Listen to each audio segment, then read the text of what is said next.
અમરેલી જિલ્લાના જાફરાબાદ દરિયાઈ સુરક્ષાને ધ્યાને લઈને જાફરાબાદ બંદરના માછીમારોને અપાઈ સૂચના। જાફરાબાદના દરિયાના 20 નોટિકલ માઇલ દૂર એક અજાણી બોટ જોવા મળી। માછીમારો દ્વારા બોટ પ્રમુખને વાયરલેસ મારફતે કરાઈ જાણ। બોટ એસોસિએશન દ્વારા કોસ્ટ વિભાગના ગાર્ડને કરાઈ જાણ। કોસ્ટ ગાર્ડ દ્વારા હેલિકોપ્ટર સાથે તપાસ શરૂ કરી। માછીમારોને દરિયો ન ખેડવાની ફિશરીઝ વિભાગની સૂચના। બોટ માલિકોને તાત્કાલિક અસરથી દરિયામાંથી બોટો પરત બોલાવવાના આદેશ કરાયા। દરિયાઈ સીમા સુરક્ષાને લઈને તંત્ર દ્વારા કરાયો તાત્કાલિક નિર્ણય। જાફરાબાદ, ચાંચ બંદર, ધારા બંદર સહિતના બોટ માલિકોને અપાઈ સૂચના।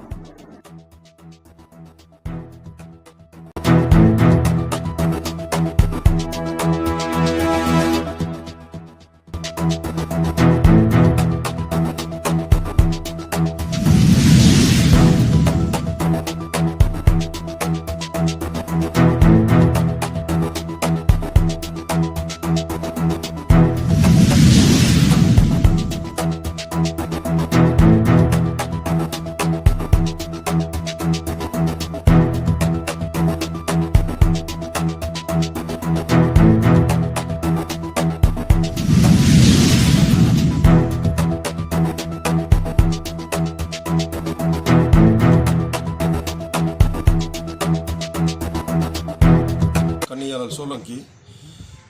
આજે સવારે 10:30 વાગે દરિયામાંથી મને એક ફિશિંગ બોટમાંથી વાયરલેસ દ્વારા મેસેજ મળ્યા કે ભાઈ અહીંયા આજુબાજુમાં એક બોટ, અજાણી બોટ જે જૂની છે, માણસો 2 થી 3 જ દેખાય છે, કોઈ એની અંદર ઝાડ કે કોઈ વસ્તુ નથી, તો આ કોઈ ઇલીગલ પ્રવૃત્તિ કરવા માટે નીકળેલી બોટ હોય એવું લાગે છે। એમ છતાં મેં મારા કહેવાથી આ બોટો, આપણી ફિશિંગ બોટો જાફરાબાદની, એની પાછળ જ ગઈ તો એ ફૂલ સ્પીડ મૂકી અને ત્યાંથી આગળ નીકળી ગઈ। એટલે તાત્કાલિક મેં પછી કોસ્ટગાર્ડને, મરીન પોલીસ સ્ટેશનને જાણ કરી કે ભાઈ આવી એક બોટ, અજાણી બોટ છે અને બહુ જૂની પુરાણી બોટ છે, એટલે આમાં કંઈક શંકા હોય એવું લાગે છે, તો તમે તાત્કાલિક કોસ્ટગાર્ડ મોકલી અને એને પકડો। એટલે કોસ્ટગાર્ડનું જહાજ, કોસ્ટગાર્ડનું હેલિકોપ્ટર અત્યારે ત્યાં પહોંચી ગયું છે અને એને પકડવાની કોશિશ કરે છે, પરંતુ હજી પણ એ ભાગવા માટે કોશિશ કરે છે બોટ, એટલે કાંઈક પણ એમાં શંકા હોય એવું લાગી રહ્યું છે। સરકારશ્રીને મારી નમ્ર વિનંતી છે કે આ અત્યારે જે બોટોને પરત બોલાવવા માટે ટોકન બંધ કરવામાં આવ્યા છે, જો દરિયાની અંદર ફિશિંગ બોટો હોય તો આવી કોઈ પ્રવૃત્તિ થાય, આવી કોઈ બોટો દેખાય તો એની જાણ થાય। બોટો બંદરની અંદર હોય તો આવી પ્રવૃત્તિનો કોઈ ખ્યાલ ના આવે, એટલે સરકારશ્રીને વિનંતી છે કે બોટો, ફિશિંગ બોટોના ટોકન ચાલુ કરે, અમારી આવી નમ્ર વિનંતી છે।